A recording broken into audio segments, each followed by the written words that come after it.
بسم اللہ الرحمن الرحیم۔ السلام علیکم ورحمۃ اللہ وبرکاتہ۔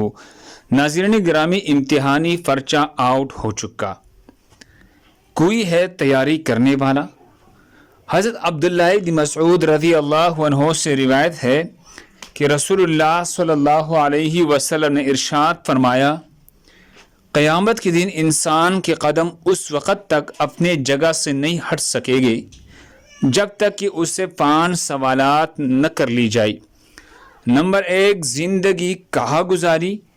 نمبر 2، جوانی کہاں کفائی؟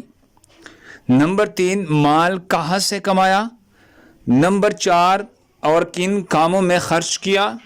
نمبر 5، جو علم حاصل کیا اس پر کتنا عمل کیا؟ سنن ترمذی حدیث نمبر 2531۔ اللہ ہم سب کو اس پر عمل کرنے کی توفیق عطا فرمائے۔ دوسری مسلمانوں کے فائدے کے لیے آگے ضرور شیئر کرے۔ جزاکم اللہ۔